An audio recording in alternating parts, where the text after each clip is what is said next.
The air grew thick with the stench of death and decay.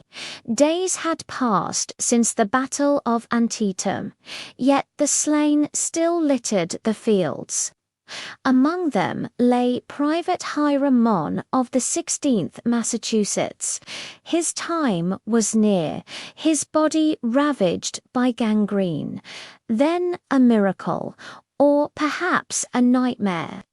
3 men in surgical aprons appeared, their faces obscured by masks.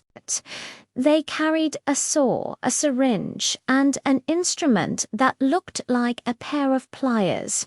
With chilling swiftness, they strapped Hiram to a table, sawed off his rotting leg, and injected a solution into the stump.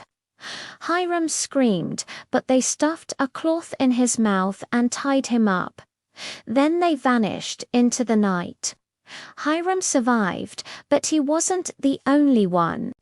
Across Civil War battlefields, from Gettysburg to the Wilderness, whispers arose of phantom surgeons who preyed on the dying. But what brought these spectres to the bloody fields of war? Who were they, and why do their chilling deeds remain buried in history? As the sun set over the nation's capital, casting long shadows over the White House, President Abraham Lincoln paced his office. The Battle of Gettysburg raged 3 days in the distance. When news of the Union victory finally arrived, Lincoln was overcome with grief. More than 51,000 men had fallen, 23,000 of them Union. He sank into a chair, overwhelmed by the carnage. Then a knock at the door. A man stood there, drenched in sweat, his clothes torn and stained with blood. He introduced himself as Dr. Charles Leale, a Washington surgeon. He'd come for an audience with the president.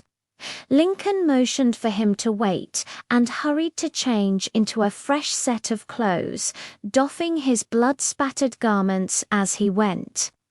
Dr. Leary waited patiently, then followed Lincoln into the parlor.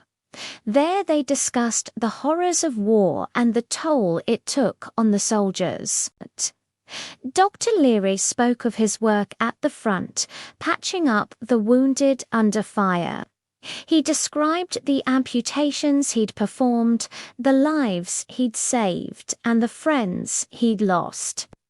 Lincoln listened intently, nodding gravely at the doctor's tales of courage and sacrifice.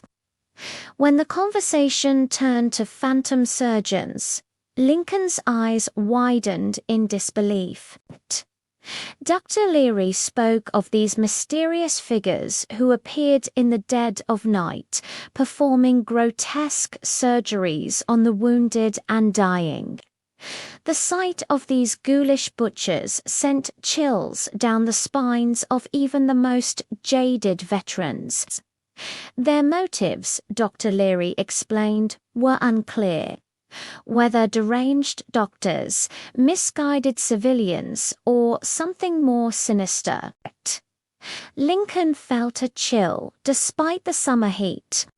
He thanked Dr. Leary for his service and dismissed him with a curt nod.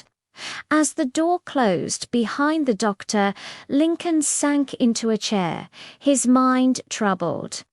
Could such horrors really be taking place on the battlefields? And if so, how could he put an end to them?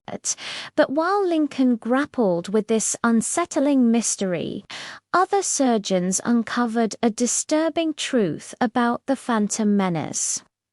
At a makeshift hospital in Brandy Station, Virginia, Dr. Samuel A. Mudd treated Private John Murgatroyd for a gunshot wound. The operation went well, or so thought Dr. Mudd until he examined the patient 2 days later. The bullet hole had completely healed, but there was something strange about the scar tissue. It was too perfect, as though stitched together by an expert hand. Dr. Moth realized with a jolt that the repair work was done with surgical precision, almost as if by a skilled surgeon. He wasn't the only one to make such a discovery. From Pennsylvania to Virginia, surgeons noticed strange surgical modifications on their patients, procedures they hadn't performed. The whispers started, rumors of shadowy figures haunting the night, preying on the wounded and leaving them forever marked. As the Civil War raged on, so did the mystery of the phantom surgeons, patients, some barely clinging to life, others already gone, bore witness to these midnight butchers. Yet their ghastly operations served no clear purpose, leading to speculation that they were the work of deranged doctors, misguided civilians, or something more sinister.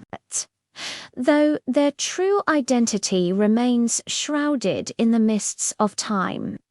Their chilling deeds serve as a reminder of the darkest depths to which humanity can sink.